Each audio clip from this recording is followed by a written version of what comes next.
Yes. Hello, everyone. Going to do something a bit different today. That's why the video is in English and not in Dutch. And most of you guys who are Dutch will understand English anyway. But I'm going to do the thing that made YouTube great. Let's plays. But this is going to be not an ordinary let's play. We're going to play a choose your own adventure game. You know those books where you pick a character, you choose a path. I think I have some of them here on my bookshelf. Yes, like this one here about Cthulhu shit, where you choose. Oh, do I go to page whatever,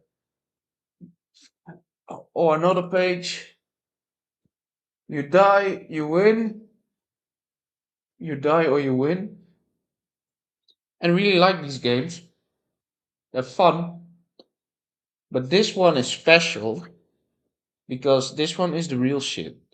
I got this one recommended to me by my muse of hate, of course, by the OG Kulak, uh, and I'm going to give it a try. Infantry combat, the rifle platoon. So originally, it's kind of like a soldier instruction manual, but it's made as a game book.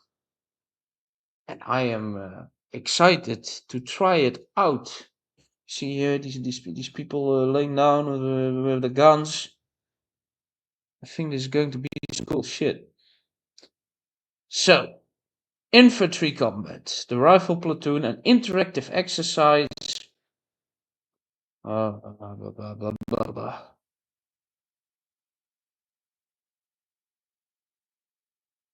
Let's let's have the preface quote, shall we? Battles are fought by platoons and squads, place emphasis on small unit combat instruction, so that it is constructed with the same precision as close order drill. General George S. Patton Jr. Quite the mouthful, but see what happens. Acknowledgements. Writing a book is difficult, I believe so. Preface. I'm not gonna look at the preface. Are you ready? This is all blah blah blah blah. I already read it. I'm not gonna. Oh no, let's read it. Let's read it. Let's read it.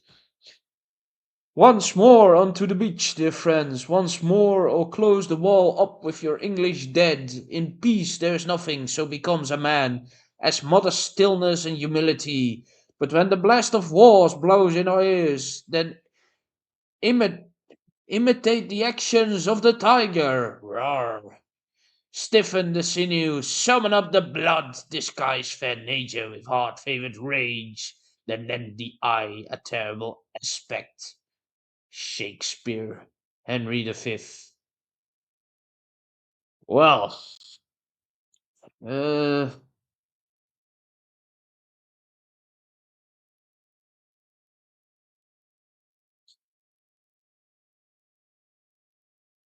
yeah, this book is a tactical decision game. I know. That's what we're here for. In this book, let's read it. The English victory over the French at Agincourt in northwest France on October 25, 1415, was a decisive triumph of infantry over cavalry. In Henry's day, battles were won or lost by the courage and determination of the common infantryman. At Agincourt, Henry's staunch yeomen and rapid-fire bowmen made mincemeat of the finest cavalry force of the world in the world, a force that outnumbered the English 5-1. Well, today, disciplined and well-trained infantrymen are still the backbone of an army, as at Agincourt the deadliest weapon on the battlefield remains the individual soldier, armed with a weapon he knows how to use. The infantry is that part of an army consisting of armed foot soldiers as distinguished from cavalry armor, artillery, air or sea forces. Since ancient times, the infantryman has been the frontline fighting soldier. The infantry bear the brunt of the offensive or defensive attack and usually suffers the greatest casualties. Often because of the demands of combat, the infantry is asked to accomplish impossible tasks as Henry's men were challenged at Agincourt. You know what? I think I'm going to put on some cool ambient. That'll get us in the mood. I'll be right back. This book is about modern infantry combat. Unlike the usual novel, this book is an interactive fiction, I hope so, designed both to entertain and to teach. Infantry combat allows you to become an active participant in the battle. In this book, you are in command. You will be the leader of a platoon of US Army light infantrymen in combat in the Middle East. Uh, that's awfully current, folks, isn't it always? Well, your platoon will be placed in a deadly and desperate situation. At the end of each section, you will be required to make a decision. Your skill, tactical knowledge, and luck will determine victory or defeat, life or death. Hmm. This book is a form of tactical decision game. It will challenge your leadership and decision making abilities. It will test your tactical skills and military knowledge. You can face this challenge even if you have no military experience. I don't have, not yet anyway. To military readers, this book offers an opportunity to enhance their military education. To the general reader, it offers a unique insight into the difficult and deadly world of the combat soldier.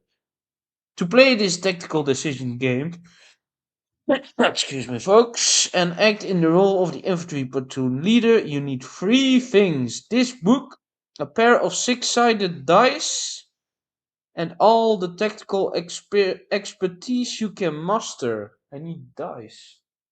I'll uh, I'll use an RD6 generator on mine. It'll be fine. Um, let's see, where was I? And all the tactical expertise. Each decision you'll make will influence the future course of the battle. Chance and the friction of war will also play their part against you. Plan your courses of action with boldness and determination. Remember, folks, be bold and determined. To assist you, pertinent historical quotations are strategically placed throughout the sections. Guys, I need to not be dumb. Think of the quotations. Ponder these ideas from the great military theorists and leaders of the past and use their knowledge to help you make your decisions. Remember, your decisions determine the ending of this book. Unlike actual combat, if you select a section where you are killed or captured, you can simply start over from the beginning and use the knowledge of your past mistakes. Alright. In this book, you are Second Lieutenant Bruce Davis. You are 23 years old and recently commissioned as an officer in the US Army from the US Military Academy at West Point. I don't know where that is. After West Point, After West Point, you attended the demanding US Army Airborne and Ranger courses. In addition, you graduated from the Infantry Officer Basic course at Fort Benning, Georgia, eager to get into the real army. All right, we want to fight. You look forward to taking over your first platoon and leading American soldiers. Roo-rah! Unfortunately, there is very little time for you to get to know your platoon and learn the tricks of the trade. Uncle Sam needs us, guys. Shortly after you are assigned to a unit, the peace is lost and the world explodes in conflict again. A war erupts in Northeast Asia and focuses America's attention. Simultaneously, a crisis develops in the Middle East that forces the United States to rapidly deploy military forces. Light infantry forces are sent to the Middle East because they are the only ground force units that can get there in time to make a stand. Alright, light infantry forces will have to hold the line until the heavier forces arrive. Alright, you will lead a platoon that's being sent to hold a part of that line. Sound far-fetched? Actually, this kind of difficult situation has occurred several times before. The life and death trade-offs between strategic mobility and tactical capability are not new. Decision makers are often confronted with the choice of sending in light, rapidly deployable military units or not responding in time. Right? Heavy forces, tanks, infantry fighting vehicles, and self propelled artillery are the muscle of modern maneuver warfare, but carry a significant strategic deployment penalty. I don't know what that means. Uh, I guess they're expensive or something, and they get blown up. It costs a lot of money. Light forces, therefore, are an important part of a force projection army. This dilemma can often place the light infantry in precarious tactical situations. All right. A classic example of this phenomenon occurred during the Korean War on July 5th, 1950. A force of 540 American infantrymen was ordered to stop the North Korea Best Korea armored advance at the ridge north of the Korean town of Osan. In this battle, the lightly armored US force, Task Force Smith, found itself outnumbered, outgunned, and outflanked by the hordes of North Korean tanks. Tanks, oh god. A more recent example of a situation where light infantry was ordered to hold the line against more heavily armed armored forces occurred during Operation Desert Shield in 1990. Alright. On August the 2nd, 1990, Saddam Hussein invaded Kuwait, capturing the entire country in less than 48 hours. The vital oil fields of Saudi Arabia were threatened. Oh no, the petrodollar! On August 6th, Saudi Arabia requested US assistance to stop the Iraqis. The United States immediately dispatched its most strategically deployable force, the 82nd Airborne Division, to the sands of Saudi Arabia, Arabian Nights. The lead element of US paratroopers arrived on August 9th, heavy forces unit with tanks, infantry, fighting vehicles, and heavy artillery. The first of which were from the 24th Infantry Division mechanized. Didn't arrive until August 27. Between August 9 and August 27, the light infantry held the line against the fourth largest army in the world. In the 2 weeks after the August 2nd invasion, Iraq had deployed 8 divisions. I don't know how much a division is, but we'll need to learn. 1,400,000 troops, 1,100 tanks, 610 artillery pieces, and 610 other armored vehicles, along with engineers, air defense, and logistical support, into the Kuwaiti theater of operations. On August 12th, the only force in front of the Iraqis was one lone battalion of US paratroopers. Luckily, Saddam blinked and didn't press on. Saddam, Saddam Craven Fool. Nah, I don't know. I don't know enough about Saddam, but he blinked. After the war, in testimony before Congress, General Norman H. Schwarzkopf was asked if the paratroopers of the 82nd Airborne Division could have withstood an Iraqi attack against such fierce odds. He replied, "It would not have been easy. I think we would have found ourselves in an enclave type of defense, the very toughest thing." I should maybe put on an American accent, not whatever that was, although his name was Schwarzkopf. Remember Agincourt? On the morning of October 25, 1415, there were many English soldiers who feared defeat and wished for only 1/10,000th of those who slept in England to reinforce their lines.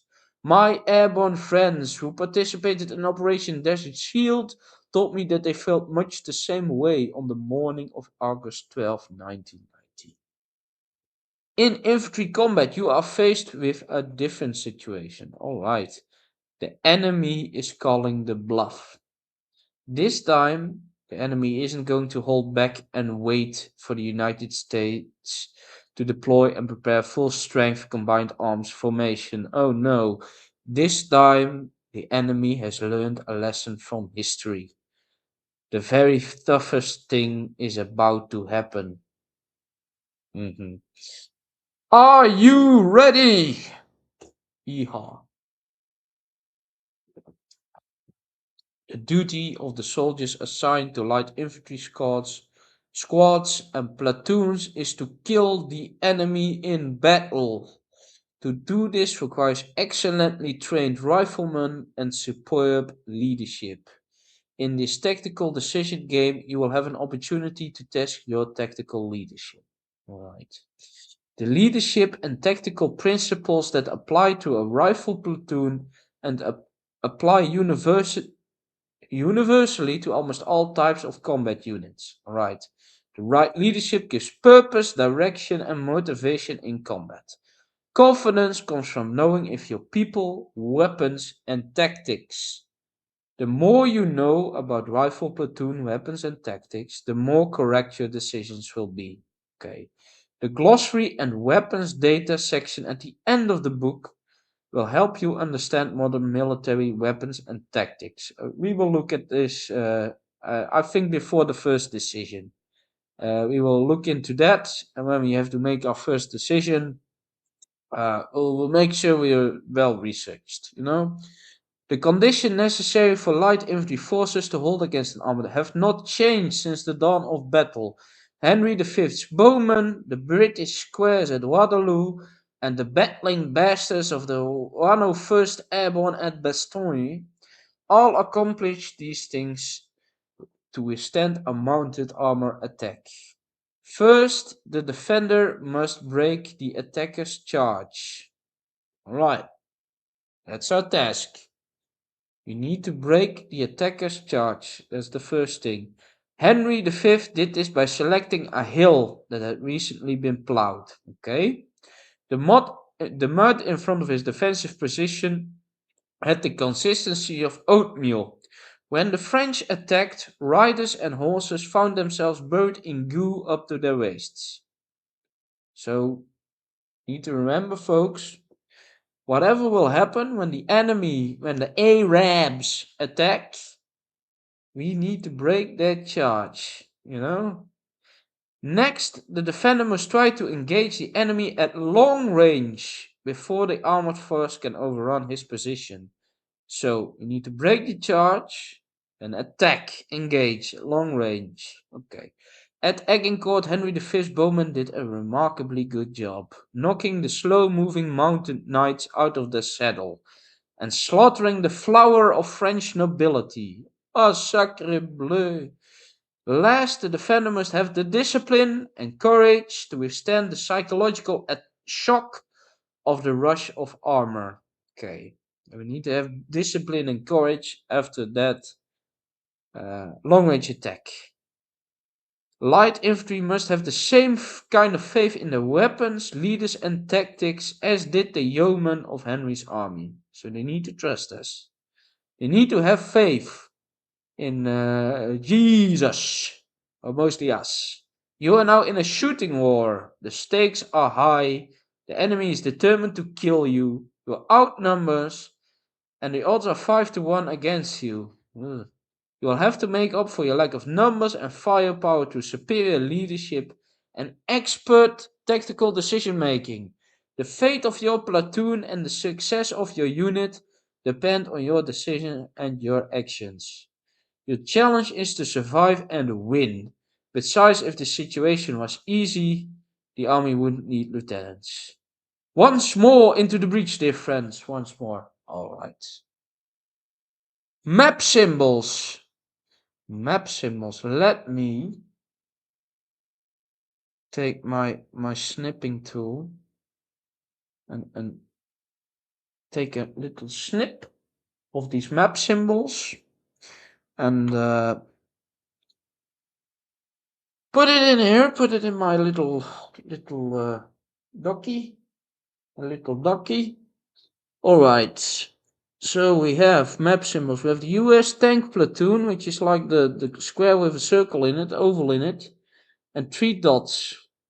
You have a square with three dots is a platoon, a square with one stripe is a company, and a square with two stripes is a battalion. I'm not sure which is more or less, but we'll figure it out. A box with another line over it are enemies. Right? You have a threat motorized platoon, enemy unit task force. Okay. Infantry is a box with cross. Mechanized infantry. Alright, everything that's mechanized is like this circle. It looks a bit like a tank. Mechanized infantry, armor, scout armored cavalry. This is an observation post, a medium tank, a cavalry fighting vehicle. I'm not sure if cavalry in this sense is cavalry, like horses, or like vehicles, but we'll figure it out. Battalion or task force boundary, okay. Axis of attack, red. Hill 760, okay, it's certain hill. The darker the shading, the higher the terrain.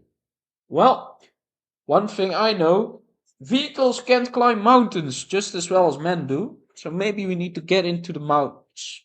We'll figure it out. Company battle position A11, subsequent combat battle position A12, checkpoint 6, an anti-tank minefield. I guess we have to make use of those, since the enemy got the tanks and we got the infantry, and the anti-tank ditch. I think these will be important because, as it said, we had to break the charge of the cavalry. The cavalry in this case will probably be the um, vehicles. How to read map coordinates. Read right vertical line, then up horizontal line. What? The grid coordinates of the X read are 90, 55, 15. Oh, what? 90 I get.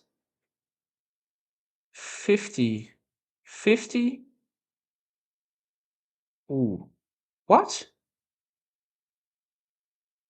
Read right, then up. Huh? Okay, 90 I get. Although I don't get how it knows it is between these vertical lines. Like there's nothing denoting that. I guess because it does like this. Oh, otherwise it would be 91 if it's like one instrument. So 90. Alright. 5. What? There's 5 1, but there's no 2 there. Oh, I'm already getting lost looking at the coordinates. Oh, that's retarded. Right vertical line. This is the vertical line. Then up horizontal line. At the x, the grid coordinates are 90. Yes. 5 5 1 5. I don't get it. I really don't get it. That's bad. I already don't know how to read the map coordinates. That's annoying. Maybe one of my viewers, if I get any, will manage to explain it to me. But yeah, I don't get this. 90, 55, 15. Why is there no 2? There's a 2 here. Why is there no 2?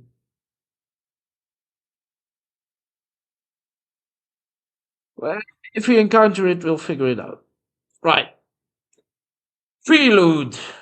Another prelude. The scene of battle. The United States will be forced to fight wars of policy during the balance of the century. This is inevitable since the world is seething with disaffection and revolt. However repugnant the idea is to liberal societies, libtards, The man who will willingly defend the free world in the fringe area is not the responsible citizen soldier. The man who will go where his colors go without asking, will fight a phantom foe in the jungle and mountain range without counting, and who will suffer and die in the midst of incredible hardship, is still what he has always been. From imperial Rome to sceptered Britain to democratic America, he is the stuff of which legions are made. If the free nations want a certain kind of world, they will have to fight for it.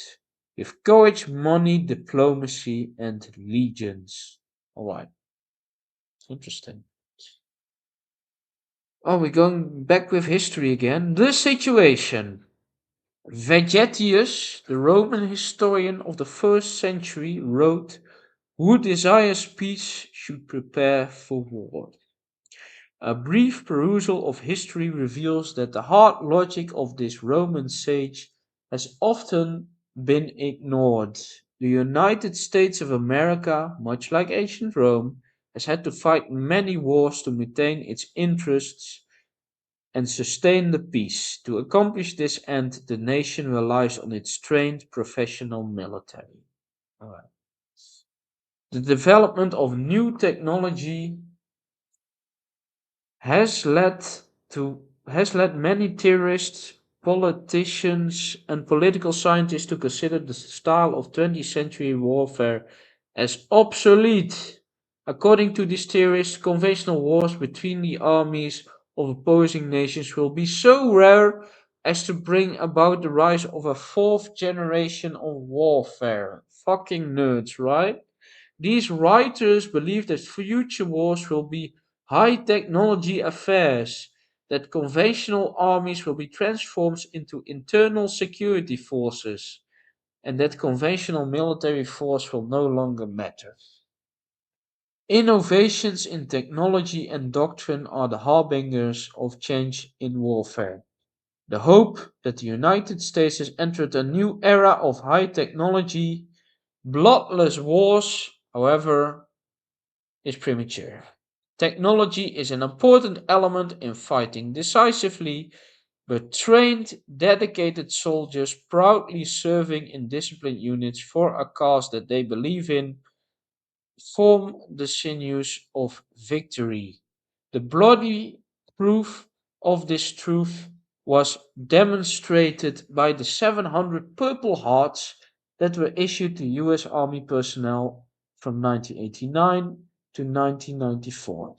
Although the nature of war is ever changing, the nature of man is not. Conventional war still prevailed during the last years of the 20th century. Similar situations have brought about previous peacetime reductions in America's military strength. In the past, particularly after the First and Second World Wars, unilateral reductions had weakened the country's military capability and caused petty aggressors to become bold. The same thing happened at the end of the Cold War. General George S. Patton Jr., I think we saw him quoting at the beginning, answering the same argument on the obsolescence of conventional war made by a congressman visiting the battlefront during the Second World War, replied, "I told him that such statements since 2600 BC had signed the death warrant of millions of young men. He replied with the stock lie, 'Oh yes, things are different now.' My God, will they never learn?" No, no, they won't. The wars of post-Cold War era began shortly after the collapse of Soviet communism. Uh, with the threat of nuclear annihilation reduced by the end of the Cold War, the frequency of conventional wars actually increased. The failure of democratic reforms, the rise of radical nationalism, age-old ethnic differences, fanned religious extremism, nuclear proliferation, and the transformation of old empires bred an emerging pattern of mid-intensity wars. With these rapid and significant changes, the world's geopolitical framework underwent dramatic restructuring. As a result, a new era of brutal conflict emerged. Alright, a new era. As the world suffered the effects of one bloody conflict after another, the United States continued the downsizing of its military forces, drastically reducing its conventional military option. As the force got smaller, however, the number of military commitments, treaties, and obligations increased. As the only world superpower, the United States was expected to lead the way in establishing peace. This required peacekeeping forces, nation building, humanitarian relief operations, and the serious commitment to stand firm against the destabilizing effect of nuclear proliferation. Yeah, gay. Okay. These operations, called operations other than war in the military lexicon, occupied an ever increasing part of the military budget and training focus. The shift from war fighting to operations other than war drained the fighting power of the military. Training in conventional war fighting suffered from the increased importance of non-war fighting missions. It was only a matter of time until simultaneous world crisis exposed severe shortcomings in an overextended military. Okay, so the enemies are not stupid. This is a problem. Uh, the budget is shit. We need to be America Rural World Police. Things are not looking good. But we are determined and we have balls. Alright. History shows that changes of the scope, magnitude, and tempo increase global tension and disorder. In the wake of this tension and disorder follow crisis, conflict, and war. As America's military commitments grew, regional tyrants realized that anyone who could successfully oppose the United States could have his way in the world.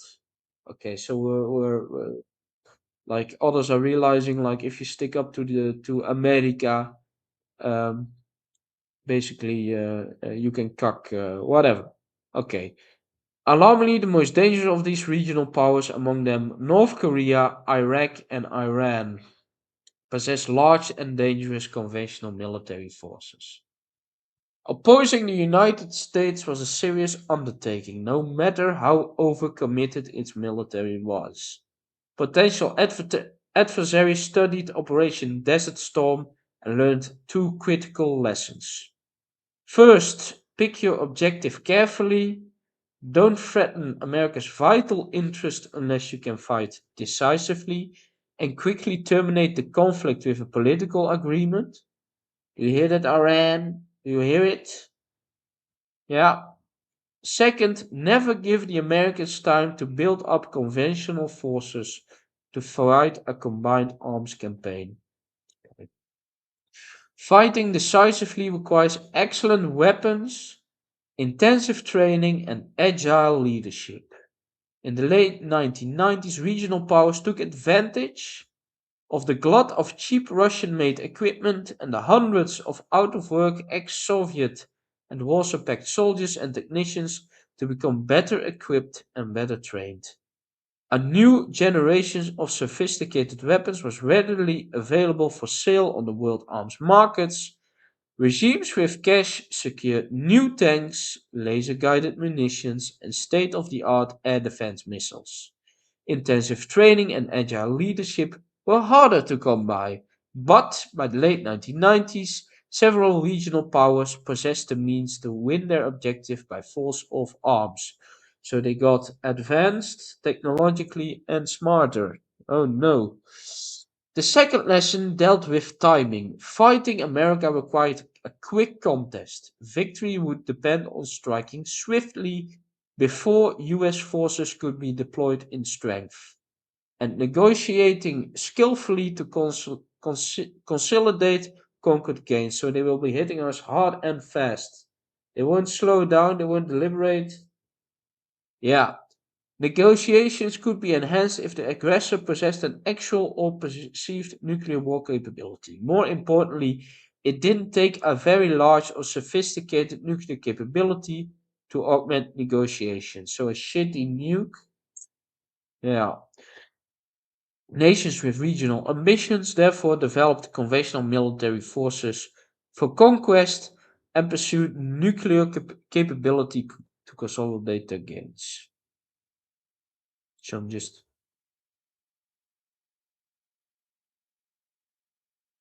scrolling ahead, seeing how far we need to go. American military strategy in the late 1990s. American national military policy required the military to fight two wars almost simultaneously. By the late 1990s, due to excessive cuts and reduced training budgets, the US military would have been severely strained to meet these requirements. Inaccurate analysis of the 1991 Gulf War led many to believe that high-tech wars could be fought without shedding American blood.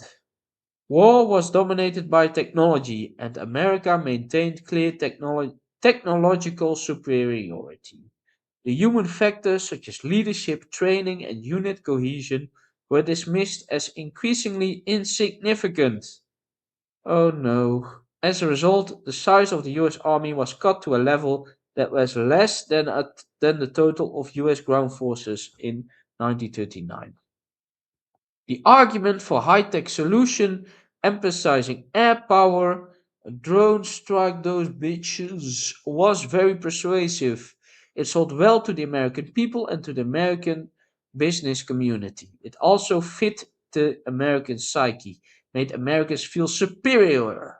To bomb an enemy from 2,000 feet, especially since the enemy seldom had the means to shoot back. The operative strategy was to get in fast, bomb the hell out of the bad guy, and fly away at Mach 2. Surgical strikes became the watchword. The hypnotic power of the words air power and air dominance influenced a new generation of American policymakers with little actual experience of military affairs. High tech air weapons were expected to win wars without costly ground campaigns. Presidents employed air power more frequently and without consulting Congress. Dramatic air raids made presidents look decisive and gained points in the opinion polls. Pokemon go to those polls, guys. Pelting the nation's enemy with Tomahawk cruise missiles and stealth bombers became an option of choice. It also, however, made a lot of enemies without forcing a decision. From this hatred grew the desire for revenge. Alright. Unfortunately for the United States, the air power pundits had it wrong. This decisive action is the first demand of war. Air power has the ability to destroy, but it cannot force a decisive result if the enemy is willing to take the punishment. Air power cannot capture territory or drive out a determined, well projected enemy. Air power can act as an element of attrition against the enemy's physical and psychological means to resist. It cannot bring conflicts to decisive termination without the use of weapons of mass destruction. Air power is a vital part of a team effort, not a singular means to win wars. One aspect of human conflict has remained unchanged since the dawn of warfare: the paramount importance of land power as an essential element of any security strategy and the consequent requirement to control populations, territory, and events. Alright. So this is a background. The US is being targeted. Need to keep that in mind. Like they're targeted. So we're gonna have a lot of targeted people. So you need to be smart and think about it. The next war. War erupted in Northeast Asia unexpectedly and with great violence. Surprised and badly damaged, Allied and US forces responded to the aggression. United States forces were rushed to the area. All available fighter aircraft were flown in to bolster the defense. Army and Marine units were rapidly brought to alert to alert status and scheduled for deployment. Unlike Operation Desert Storm, everyone feared that this new Asian war would be a long and bloody conflict. To complicate matters, the evil spirit of nuclear escalation hung over the participants and threatened to kill millions if the war was not contained. To add to this conflagration, a simultaneous crisis erupted in the Middle East. A country with friendly relations with the United States was threatened by its larger neighbor. I wonder if it's Israel. No. Probably not. I don't know. I don't know enough about geopolitics. Border incidents occurred and the larger country demanded that its small neighbor surrender large tracts of oil-rich territory. The friendly country defied its enemy, deployed its small military, and urgently requested help from the US of A. The small nation nervously promised to delay the attacker long enough for the arrival of US forces. With war occurring in Northeast Asia, so the US is stretched thin, okay, the United States had little force left to fight a second war in the Middle East. Swift action was demanded to stop the aggressor's scheme and stop the war before America's vital interests were threatened. The enemy had a large force equipped with tanks, armored personnel carriers, and artillery. Ground forces were required to show America's determination and bolster its ally. Faced with its grim situation, the United States President made the decision to rapidly deploy available US ground, air, and sea forces. A joint task force was formed to command the expeditionary forces. Taking advantage of the lessons from Operation Desert Storm, the United States had wisely pre-positioned a small amount of equipment in the region. Okay. The problem was that there was only enough equipment for a briefed up brigade of tanks and infantry fighting vehicles and a battery of self propelled artillery.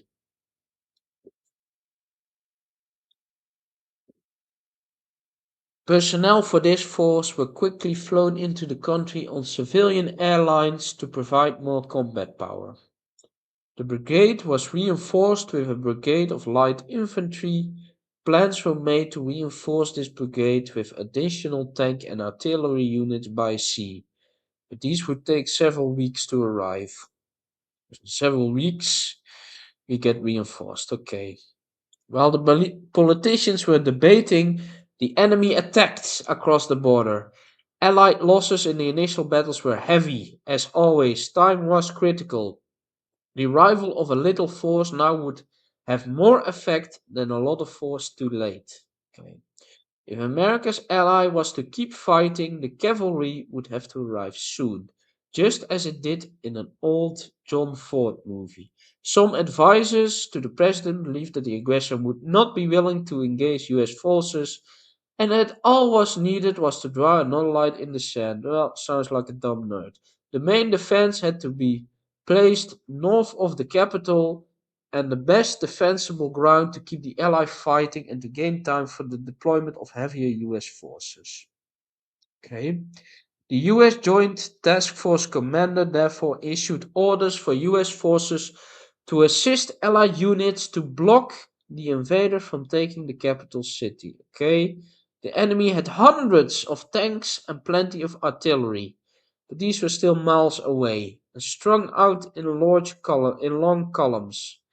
So they were not set up, I guess. Yeah.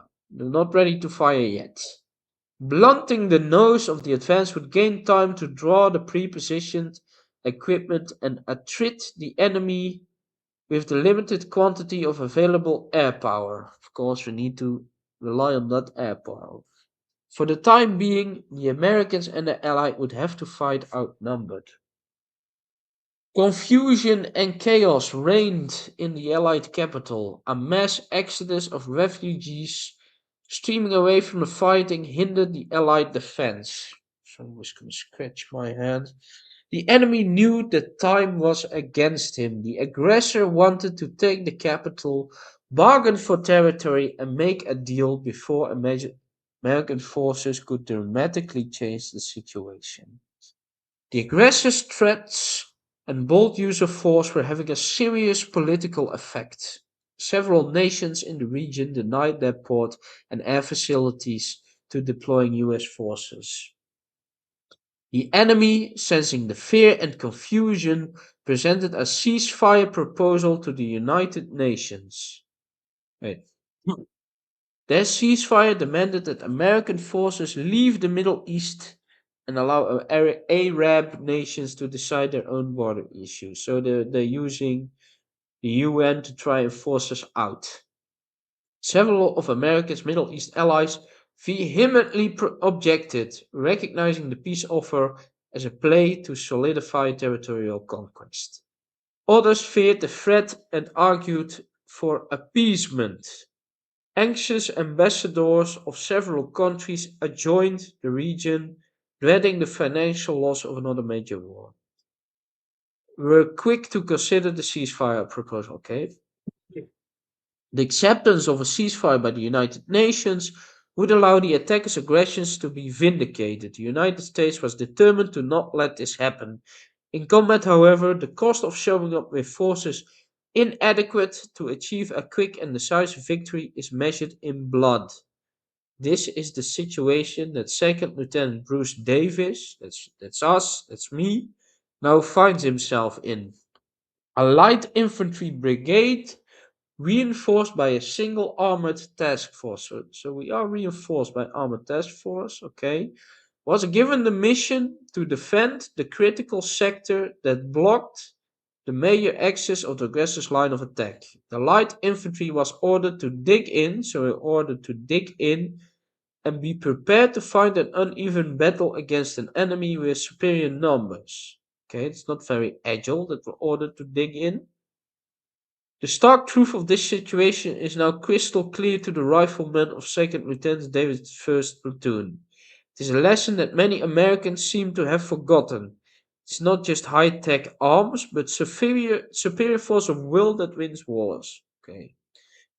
T.R. Fehrenbach, who wrote about another American one, put it this way: you may fly over a land forever, you may bomb it, atomize it, pulverize it, and wipe it clear of life. But if you decide to defend it, protect it, and keep it for civilization, you must do this on the ground, the way the Roman legions did, by putting your young men into the mud. Second Lieutenant Davis and his platoon of riflemen are the ones who have now been put into the mud, in this case the sand. You will lead them and make the command decisions. So, that's the intro. The US is started, the enemy is fierce, we are outnumbered, we have some reinforcements coming, but we are ordered to stay in the sand. But will superior will prevail. Hopefully it will prevail. And yeah, we'll try to keep the lessons in mind of history. And remember, first step they said break the assault. We'll see how we can do that. If the enemy is still far away and not prepared already, I'm not sure if being dug in here is good. But we'll see what happens. Section 1, first. How the hell are we expected to carry all this stuff? Specialist Gerber growled. A specialist. I'm going to look up if that is in the glossary. No, it isn't. I don't think it is. No. So we don't know what a specialist is yet. But they have to carry a lot of stuff. Growled, straining under the weight of his large framed pack and the 23-pound machine gun strapped around his shoulders. No one answered the young man's questions. It really didn't require an answer.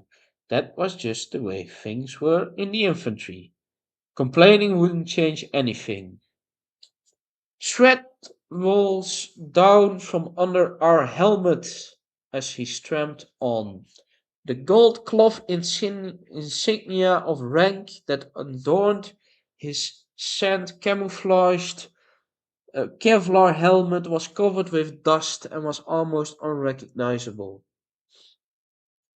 The long column of soldiers, bent over with the weight of their loads, continued tramping to the west. Each man struggled to keep up the pace. Davis walked up the front, at the front of the column, closely followed by a young soldier carrying an oversized pack with a long antenna protruding out of it. So, communications, I think. A steep rocky ridge on the left paralleled their route to the west. So, we're heading west, and to our left is a rocky ridge. Except for this ridge, the lieutenant could see only rocky brown sand, black pebbles, and small outcrops of flinty rock. The desert had warmed to a sweltering 90 degrees Fahrenheit. I don't know how much Celsius that is. I'm just going to look it up. 90 degrees Fahrenheit. 32 degrees. Depending on the humidity, that's quite hot. Since the sun had crested the horizon at 05:15 this morning, so quarter over 5, yeah. The heat seemed to explode from the desert floor, making every action, every movement a supreme struggle. That sounds bad. Weighed down like pack mules, the soldiers worked their way to the western edge of the valley. The tools of modern war are heavy. Each rifleman carried or wore his weapon, helmet, combat harness, and a bulging rucksack. The rucksack contained rifle and machine gun ammo, 4 grenades, rations, 1 gallon of water, an entrenching tool, a camouflage rain poncho, spare socks, gloves, and extra clothing. In addition, some carried anti-tank rockets, machine guns, claymore mines, and radios. All this had to be transported on their backs. Yes, they were tired, Davis thought. He and his men had been rushed out for 5 days. The platoon had assembled and packed their equipment and expressed hurried and tearful goodbyes to loved ones and boarded aircraft. They were sped across the world in cramped, overloaded civilian airliners into an unknown situation in a foreign land. Once they arrived in the area of operations, they had been trucked along miles of bleak, dusty desert. Arriving at the truck drop-off point, the weary infantrymen walked the last 5 kilometers to their defensive sector. I hope, Davis confessed to himself, I hope I'm ready. I hope I'm ready. Maybe the rumors are right. It was absurd to think that the enemy would take on the United States. Maybe they'll call a ceasefire in the next couple of days. Oh no, we're already coping. That's not good. Yeah, it's not going to happen, me. I don't think it will. Maybe the enemy will stop fighting and negotiate as soon as he sees American troops. Maybe the politicians will get it right this time. No, you're coping, Mr. Davis. I don't think it's going to happen. Davis trudged on, the dust curling up from the desert floor, covering the column in a low hanging cloud. The ridge to the left suddenly tapered off and exposed the entrance to a narrow valley. Sergeant First Class Kevin Piper, the indomitable platoon sergeant and second in command of First Platoon, pointed to the southwest and turned the column into the valley without saying a word. Piper was an impressive figure. He was hard as nails and had a reputation for acting first. Okay, Sergeant First Class Kevin Piper. Okay, so he's our second in command. He points to the southwest. We're heading west, and he points to the southwest and turn the column into the valley without saying a word. So we're heading into a valley. Not sure that's a good place to be, but I don't know. Uh, Piper was an impressive figure. He was hard as nails and had a reputation for acting first and asking permissions later. Okay, that has both up and down sides. He stood 6 feet 1 inch and had broad shoulders and arms of solid muscle. The men followed Piper's direction unhesitatingly without question, so they're loyal to him. Okay. The narrow valley they were entering seemed suddenly strange. The vastness of the open desert was now. So I'm looking to the right. I have a trial recording screen recorder thingy, and if it runs out, I have to restart it. Um, I'm sorry. The narrow valley they were entering seemed suddenly strange. The vastness of the open desert was now hemmed in and stifled by the two ridges that ran from east to west. Okay. The men marched along the trail that paralleled the northern ridge of the valley. So are we in the valley or not? I have a hard time imagining this. Uh, Maybe I need to draw it. So we're not in the valley, but like walking alongside it? Okay. Let's continue. After several more minutes of traveling west, they descended down a narrow, winding trail that led out of the valley and arrived at a small hill overlooking a freshly dug anti-tank ditch. Okay. Okay, we're here, bellowed the confident voice of the platoon sergeant. Take 5 while I check out the position. So we're taking a break at the tank ditch. Drained from their exertions, the men dropped their packs and fell to the ground. The long days of travel and the march from the truck drop off point had sapped their energy. These grunts needed no encouragement to take 5. The 38 men of the first platoon sprawled out in the sun on the top of the hill, opened canteens, and leaned against their rucksacks, happy to be out from under their heavy loads. Precious liquid rolled down parched throats. 3 soldiers, members of the platoon headquarters sections, lounged near the lieutenant. Jesus, we sure are far enough away from the company, announced Private First Class Cowper, the lieutenant's radio man. So, our lieutenant, he has a radio man. Okay. Piper disregarded the comment and we walked to the crest of the ridge. Piper is our second guy. Do you want me to report into Company HQ? Davis's radio man asked. Not yet, Davis replied slowly as he watched Piper walk off. Oh, we say not yet. Davis dropped his pack on the ground and then sat down next to it, using the large rucksack to support his back. Cowper did the same. Some of the men began eating. There hadn't been time for breakfast on their long march.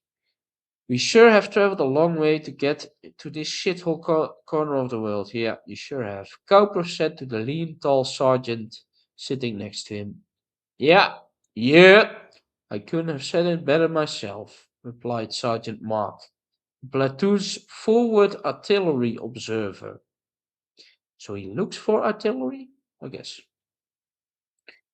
The map lists this place as El Seri, Wadi El Seri. Well, it sure ain't Kansas. Specialist Hutchinson, Sergeant Mark's radio operator, said with a grin. The man laughed. Davis sat next to his pack, listening to the exchange, then quietly unfolded his map from his desert battle dress pants cargo pocket. So we are studying the map. He studied the map for a moment and grabbed his handheld global positioning device from the side pocket of his rucksack, pushing a button on the GPS. On the GPS, he went through a process of verifying the grid coordinates of his location. After a few minutes, the handheld satellite sensor accurately relayed the location in 6-digit military map grid coordinates. Remember those coordinates I couldn't read? Yeah, we got them. Hopefully Davis can read them because I can't. Davis checked his map, thinking that it appeared to be more a work of art than a guide of the area's geography. The 20-meter contour interval provided too much deviation to clearly visualize the critical military aspects of the terrain. The map did show, however, that the valley offered the enemy a very narrow approach against the battalion. We are not the battalion, we're the platoon, right? Battalion's left flank. Obviously, someone had to guard the flank and block the enemy from attacking through Wadi al-Sari. Oh, that's going to be us. First platoon Bravo company had the honors. Yeah, that is us. So I'm just. Oh, there you come out. Wadi al-Sari measured 1200 meters at its widest point. It was about 4 kilometers long. I'm going to pause the recording a bit and I'm going to restart it. We're back at it. Sorry for the break. I had to uh, process the last hour of the video. That's using free software, folks. You probably see the feed or whatever uh, watermark somewhere in the video. Okay, let's continue. Wadi al Sari measured 1200 meters at its widest point. It was about 4 kilometers long, not 400. The valley had high walls to the north and south. On Davis's map, the Arabic names for the terrain features were translated in small English letters. The English meaning of the Arabic name for the valley translated roughly as Hidden Valley. All right. Davis hoped that if an attack came, so we hope that, the valley would remain hidden to the enemy. Wouldn't they know the terrain? Soon they have a map. He wasn't eager to face an enemy mechanized attack, even if his opponent was not touted as a first-class adversary. The thought of his lone platoon left on its own to fend off a serious enemy armored assault was something he hoped he wouldn't have to experience. Why Wadi al-Sari? Davis thought as he surveyed the ground. Soldiers rarely have the luxury of knowing the big picture, and I certainly don't know what is going on above company level. Probably something stupid. My duty is to go where they tell me, lead my soldiers as best I can, and fight where they tell me to fight. I guess in the end, the question why here doesn't really matter. How we plan to fight, now that's a different matter. That's what I get paid to figure out. Okay. Davis stood up and walked to the top of the small hill that dominated the entrance to Wadi al-Sari. He carried his M16 rifle, map and GPS. The position overlooked a freshly dug tank ditch. The wide, deep ditch blocked the approaches to the valley. Next to the ditch was a large pile of anti-tank mines.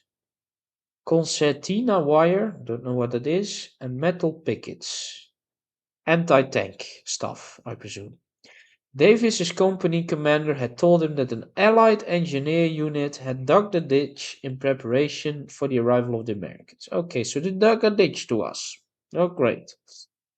After a few minutes, Sergeant Piper returned and sauntered up to the platoon leader. This is the position that was designated in the warning order. Warning order, okay. So we'll dig in here, Sergeant Piper said. Okay. Okay. Then with a loud shout he screamed for the squad leaders. Jordan, Mzgunzi, Tyler, over here. Davis remained silent. I feel like our second in command is cucking us. a bit. Like, aren't we supposed to give the orders? Oh well. Davis remained silent. Piper turned and walked toward the oncoming squad leaders, ignoring further discussion with the young officer. Davis stood alone, alternating glances between the map and the real terrain. Okay, like I get we need to nerd out on the terrain, but our guy is cocking us. We should. He studied the battle area and waited for the right moment to say something to Piper. The squad leaders huddled around Piper, each kneeling on one knee, their M16s in their right hand, rifle butts against the ground. The three sergeants were in their mid to late twenties. Staff Sergeant Jordan was tall, lean, black, non-commissioned, I don't know what that means, officer and the most experienced squad leader in the platoon. His handsome looks were soured by lack of sleep. Staff Sergeant Mizuguchi, a second generation Californian with Japanese ancestry, that explains the name, stood 5 feet 5, and I think that's quite the height difference, and had the physique of a lightweight boxer. Sergeant Tyler, a thin, bespectacled man with a worried face, stood behind the other two sergeants. Piper was right, Davis thought. Annoyed by his isolation from the group, the blue goose egg that his commander had quickly drawn on his plastic coated map covered the entire western approach to the valley. This is what the company commander had told them to defend. Okay. Davis looked at the bald hill. How can a hill be bald? Not a lot of grass, I guess. He was standing on. The ridge lay at the western edge of the opening to Wadi al Sari. The top line of an inverted T. Um, okay, movement into the valley from the west was permitted by four narrow trails. Okay, so the enemy is from the west, right? Yeah. Four narrow trails that can lead into the valley. Can they avoid the valley? I don't know. Each trail could support the movement of only one vehicle at a time. Alright. Anyone who wanted to move into Wadi al Sari from the west would have to come over the tank ditch and up these trails. The small ridge that Davis was sitting on overlooked the tank ditch and commanded the entrance to each trail. So I'm not sure the enemy has to go through here, but we should get our enemy through here because otherwise we're fucked, right? Davis pondered whether he could accomplish his mission from here.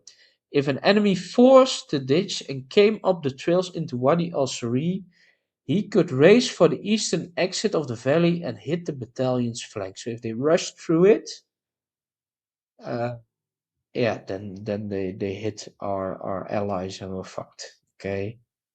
I want everyone to start digging in. Piper ordered again. Our second in command is ordering the thing. First squad has the north, second squad the center, and third squad the south. Mizuguchi, I want you to inventory the engineer dump that someone was so kind to leave for us. You got it, Sarge. I want each position dug to standard. Spitting a wad of black tobacco juice on the desert. He's chewing tobacco, our friend. No bullshit positions like the ones you all dug up on our last FTX. I assume FTX is mission or something. Your life may depend on these holes, so dig 'em deep. Any questions? The non-commissioned officer glanced at each other and paused. Still don't get what non-commissioned means. Maybe it's in the glossary, non-commissioned.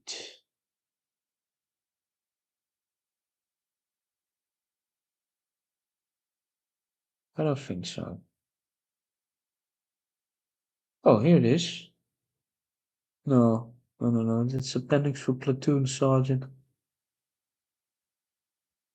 Okay. We have the map.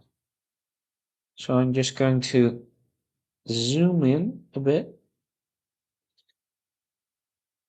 Area of operation. I'm going to snip this again. Snippity snap. Snippity snip. And put it in my Word doc. I think I'm also going to put in my Word docky, my little docky, the 3 things we need to focus on. What is it? Break the advance, fight from ranged, and master psychology. That was something like that, right? I'm yeah, I'm just going to put this here. We're going to interpret it later because yeah, just going to interpret it later.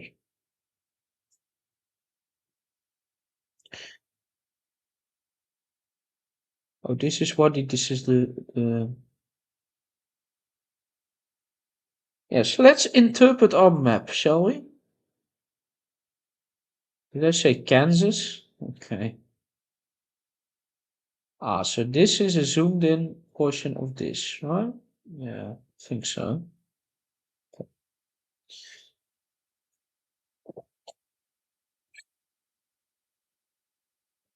Oh no, this is a zoomed in of this, which is also this.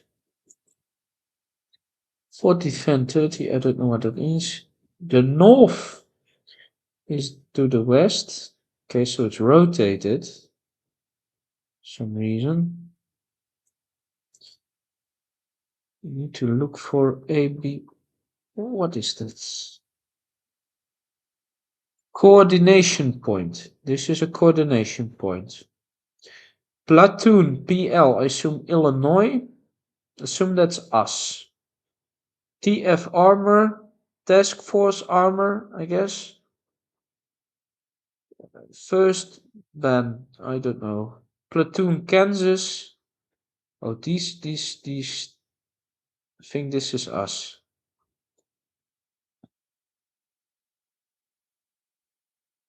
Company boundary. Yeah. These are our regions or what? Yeah. What are these? What are these triangles?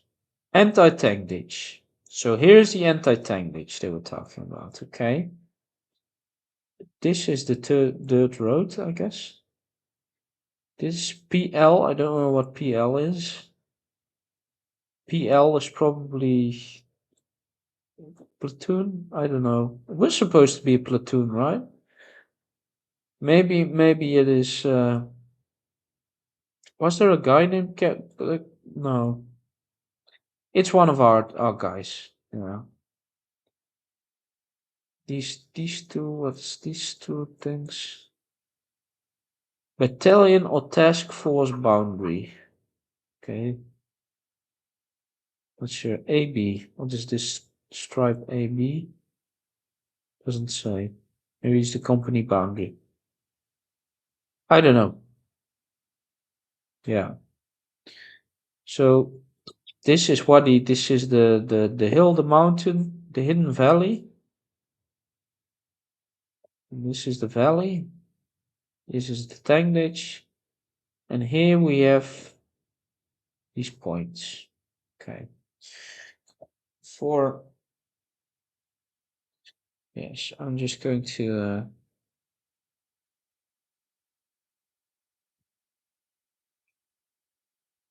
go back up and put in these 3 what is it?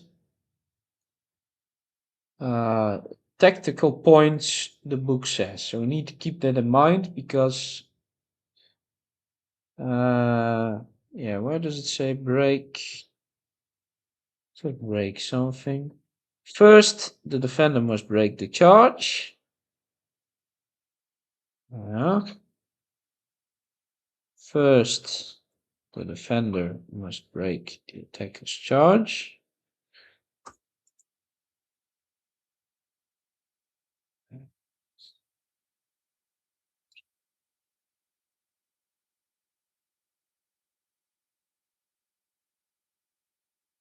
Next, the defender must try to engage the enemy at long range.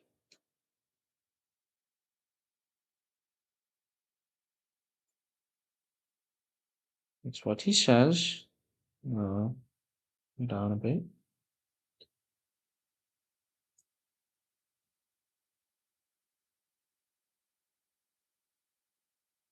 Last, the defender must have the discipline and courage to withstand.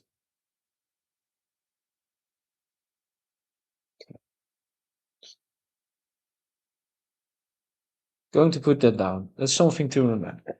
Let's get back. Let's get back.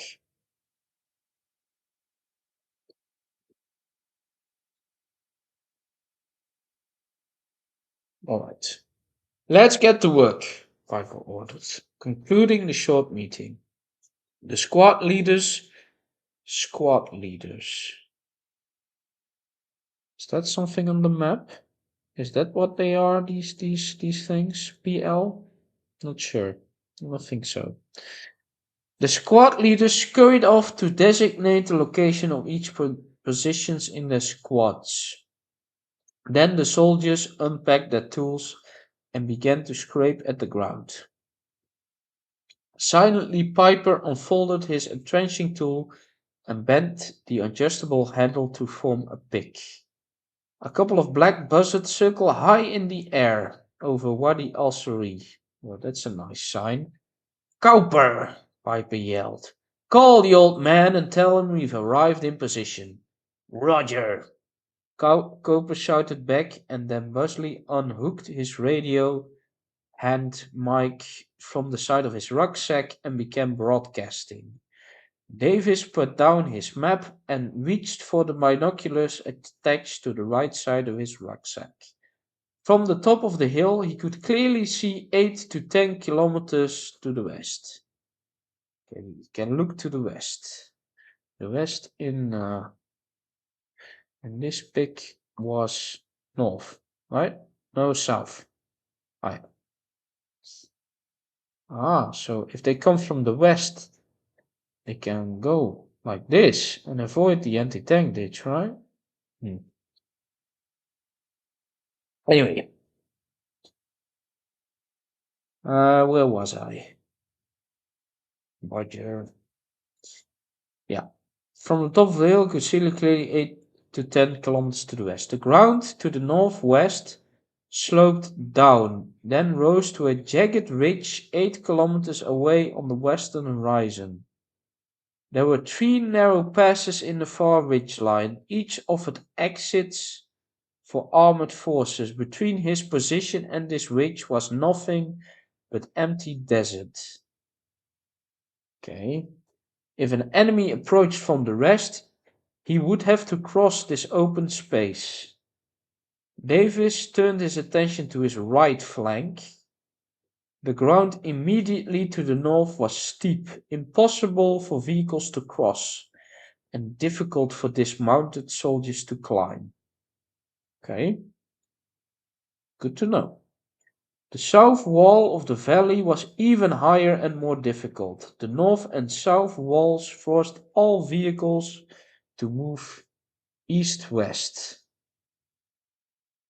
Move east-west. So you can't move like this, you have to move. Okay.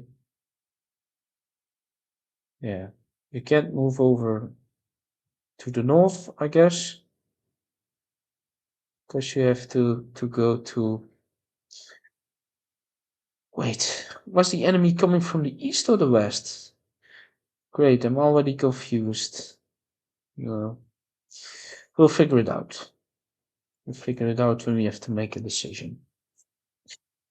The ground immediately north was steep, impossible for vehicles to cross. The south wall of the valley was higher and more difficult. The only way into Wadi al-Sari was through the 4 trails at the western mouth of the valley. So they need to come from the west. Yeah. The valley then ran east 4 kilometers behind the first platoon position and ended at another choke point. The hill occupied by the platoon had good fields of fire to the front. I guess that's good. What? I don't know what that means. From the hill, the platoon's weapons could cover all the trails that led into the valley. Okay, so you have this hill, and it's a good position. Okay. The platoon's primary weapons were also well within range of the tank ditch. Okay, so we got this good ambush spot, I guess.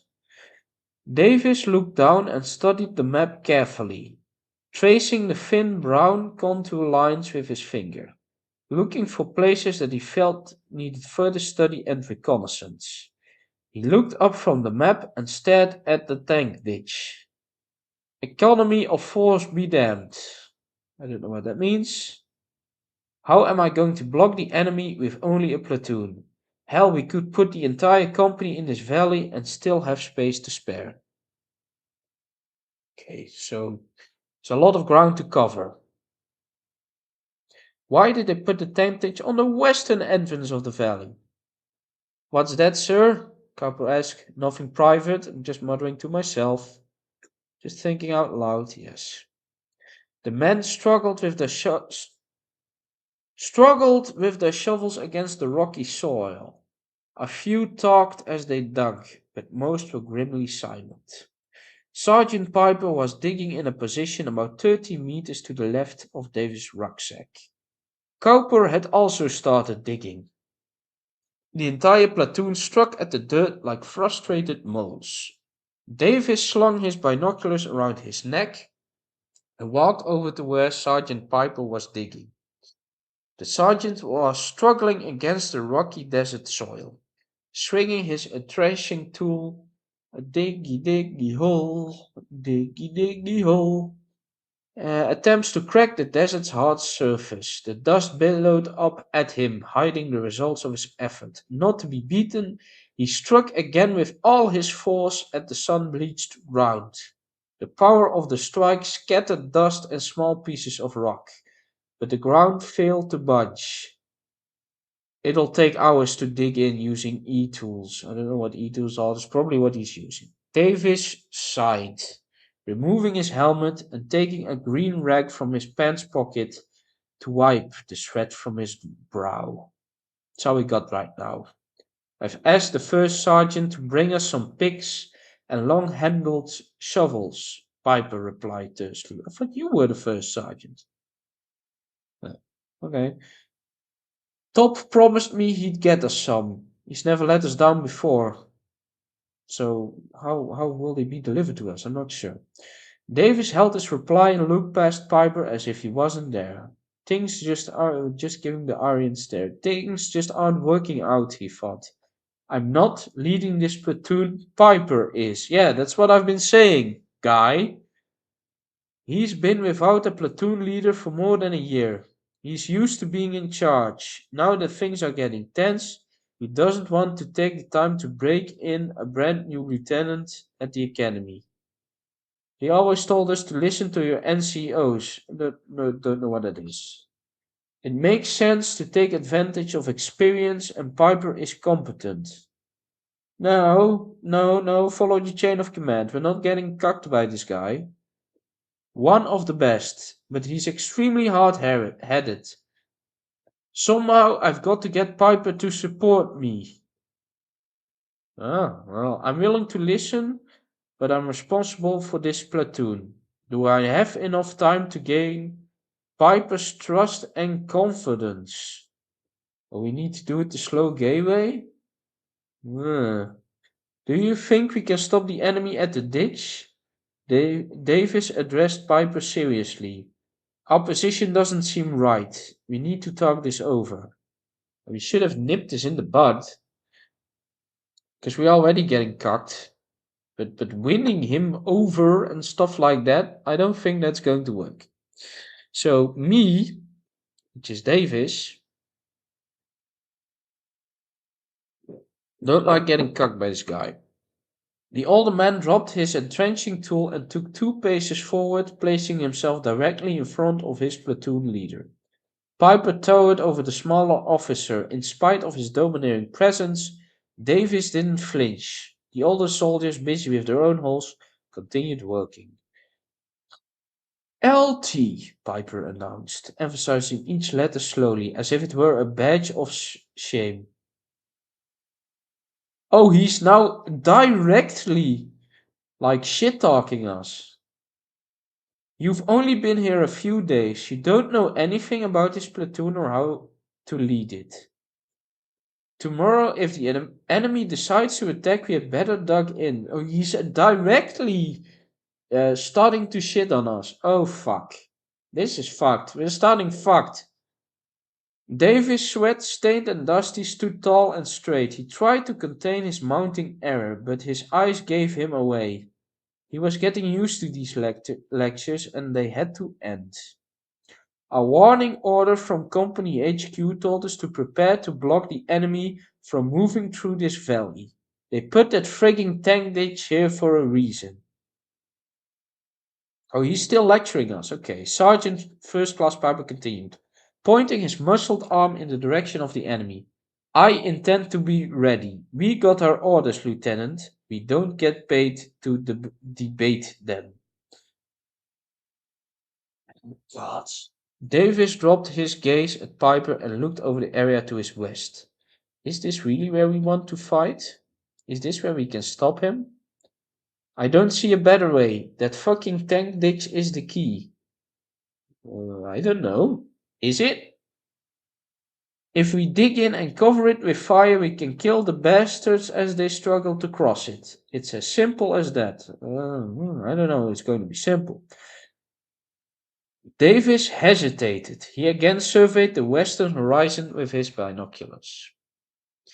Okay, we get a quote here. Indecisive orders in war should never wait to get the best possible plan. On account of the scarcity of reliable information, the best plan is unobtainable. Oh, perfect is the enemy of the good type of quote. The most important thing is to have one plan and to adhere strictly to it, so far as possible. There is some truth in the old rule in war, the simplest plan is the best. Keep it simple, stupid. Yeah, okay. For several seconds there was an uneasy silence between the two men. Look, Piper, why are we arguing with this guy? We need to tell him to fuck off. Look, Piper. Just looking how much time I have left, because I have something in half an hour. But I think we can finish section 1. Look, Piper, I agree that this is the location in the warning order, but the company commander hasn't completed his plan yet. Company commander, oh, that's our boss, right? The warning order told us what to do, not how to do it. The warning order is, I guess, our mission. That's a warning order. The battle position the old man drew on my map is big. The old man, is that our boss? Okay, on my map is big enough for a battalion, let alone a platoon. I know Captain Bludgel. That's like something to smash someone's head in with, huh? A bludgeon, huh? Lieutenant, a lot better than you do. The old man will tell us to defend here. He'll want us to take advantage of that obstacle. No one ordered us to dig in to cover the goddamn tank ditch, Davis argued. Yeah, well, yes, Piper ordered us. You idiot. Looking at his watch, it was 9 o'clock. The day was speeding by and there was much to do. Getting more irritated with each passing second, he paused and took a deep breath before continuing. I agree with you that we have to dig in. Okay, so now we agree with him. God knows we don't have time to waste. But I'm not sure this is where we want to place the platoon. Okay. Piper stroked his chin. I'm already thick with a stubble from fresh-grown whiskers. Defiantly he kicked a baseball-sized rock down the dusty hill. Listen, Lieutenant. I've been doing this for a lot longer than you have. I'm not going to sit around and hope we get some other mission or a gaggle of engineers to do our work for us. Fair point. Life in the infantry is tough. We have to make do with what we have. If the ragheads decide to come at us and their artillery slams into us before we dig in properly, we'll be all over. We'll be dead meat. The artillery still needs to form, right? Can the artillery just shoot at us? I thought that they're on the move. If they don't know we're here, the artillery is not going. Well, doesn't matter. What? If it's too hard for you, I'll get Cowper to dig your hole. What? Fuck this guy. Davis stared at his NCO. NCO, I guess, is second in command. Stung by his platoon sergeant's sarcasm, the last remark was not only insubordinate, it was typical of the resentment that appeared to be building up inside Piper. We have to correct this guy. This confrontation had been growing ever since Davis had arrived to take charge of first platoon. Davis' lips tightened into a thin line. His grey. Wait, you know what? I'm going to snipping tool these quotes. They will help us make decisions. So just to help us make decisions, I will put in these useful military quotes. Was I? Yeah, he was shitting at us. Yeah. Davis' lips tightened into a thin line. His grey eyes zeroed in on the older man standing in front of him. So far I have avoided a fight, he thought. Piper is a combat veteran and has led the platoon for over a year. I'm new at this and I've never been in combat, but I'm not totally unprepared. I've trained and studied hard for 4 years in preparation for this duty. I graduated from West Point, attended the infantry officer basic course, and the ranger school. That should count for something. Yeah, we're a genius. Fuck this guy. Trust our instincts. But Piper isn't letting me lead. Since I arrived in the platoon, he's treating me like a distant cousin, barely acknowledging my presence. What irritates me the most, Davis thought, is that Piper doesn't even bother to ask my opinion concerning what to do. Well, yeah, that's not the right attitude. You should tell him to shut up. He merely gives orders to the platoon. Yeah, you should correct that. And said, yeah, you don't give the orders, I give the orders. He acts like I don't exist. What am I supposed to do? And shut him up! Am I wrong to disagree with my platoon sergeant? No, you talk to him in private and say shut up. And if you don't shut up, I'm gonna fucking kill you.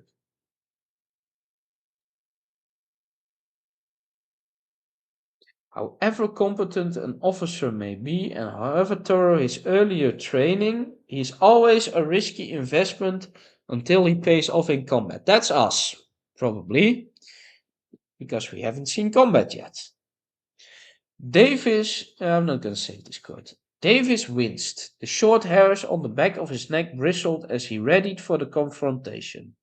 He knew that the situation wouldn't get any better. It was time to set things straight. A decision had to be made as to who would lead first platoon. So what do you recommend, Lieutenant? He asked us again, making the "you" sound like a curse word. The first thing a young officer must do when he joins the army is to fight a battle, and that battle is for the hearts of his men. If he wins the battle and subsequent similar ones, his men will follow him anywhere. If he loses it, he will never do any good. So, what I'm saying here from these quotes is to become the leader, of these men, or that's why we're not a leader, is to win a fight. So we need an easy fight we can win, I would think. Sir, the old man wants you on the radio pronto, Private First Class Cowper interrupted. No one moved. Davis and Piper stood a few feet apart, staring at each other. Sir, it sounds important, Cowper insisted. Saved by the Bell, the collision between the platoon leader and platoon sergeant was postponed for a few moments. Oh, not Saved by the Bell. No, we need to confront this. It's not the right attitude. Davis walked over to Cowper and grabbed the handset of his radio. Like, he might not trust us and he might be resentful and shit. Fine. But we should tell him to shut the fuck up. Okay. Bravo 6. This is Bravo 1-6 over. Davis said into the, I guess we're Bravo 6? trying to sign if he was in charge. He gazed at Piper in with the. Are we trying to gaze for his approval? Wrong, don't do that. The seasoned NCO stared back, his face the picture of defiance. Bravo 1-6, this is Bravo 6. Orders group to assemble at Charlie Papa in 1 hour. Be on time, over. Bravo 6, this is 1-6, Roger, over. Davis replied. I say again, be there in 1 hour. Out. David thrust the handset at Cowper, whose lips twisted. Looks like we better get moving, Lieutenant, if we want to make it on time. Old man sounds like he's pissed. So we've been digging this shit. Well, we need to go out just because now our guys are gonna be mad at us. Just because Piper is an asshole. Fuck this guy. We should kill him. David Davis wanted to reply that the old man also sounded like he was pissed, but he curbed the urge. The radio message required that he go to the company command post to receive an operations order. A command post, which would tell him what to do. How mobile are we that we just can saunter over to a command post that's nearby? Okay. The company CP or CP, okay. Or Charlie Papa in the phonetic slang of radio procedure was about 3 kilometers to the east. Okay, let's have a look at a map. We are here. This is about 5 kilometers. So here, somewhere to the west of. Wait. Is this the east? No. Like somewhere to the north of Wadi El Sari. Out of it, there's the command post. Okay. Well,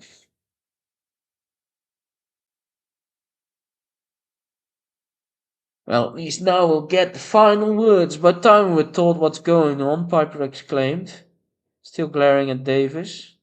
Davis picked up his nylon battle harness, put his arms to the openings, and grabbed the M16 rifle that was leaning against his rucksack. We'll finish this conversation later, Davis said. No, you can talk while you're walking. You stay here with the platoon. I'll take Sergeant Mark and his RTO with me. I was letting him stay behind. Now, I'm not sure we should do that. We should take him with us so we can scheme. You can keep Cowper with you just in case I need to call you. Whatever you say, Lieutenant, Piper replied sarcastically. Do you want us to stop digging? You want us to stop digging? No. The platoon forward observer. Continue with the work until we can decide on our plan. I'll be back as fast as I can. Okay. Piper picked up his shovel, not bothering to salute or acknowledge the departure of his platoon leader. Stepping back to his work, Piper attacked the dirt with renewed vigor. If you need to increase your understanding of military weapons, I think we should, or I should, read Appendix A now. If you need your understanding of military terms, read the glossary now. I am going to go to the appendix. Oh, there are a lot of sections. Glossary. Appendix B. I should, if it didn't say.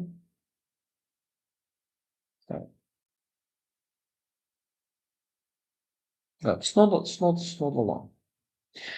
I got 15 minutes left. Do you have time for this? No, I don't think we can. So, we'll start our next video going through the weapons and the glossary. Maybe the section appendix B as well.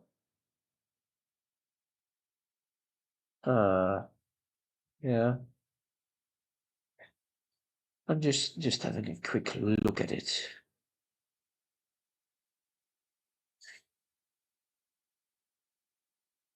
I'm just looking at terms I've encountered today. Command post, okay. That I didn't know about. But most of the terms I encountered are not in the glossary, I think. Economy of forces. Uh-huh. Location of minimum essential combat capability of strength to secondary efforts. May be concentrated where decision is sought.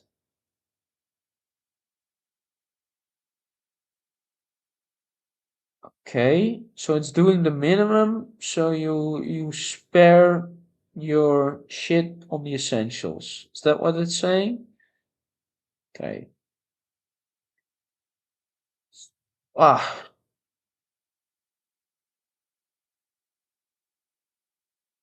grid coordinates again. Yeah.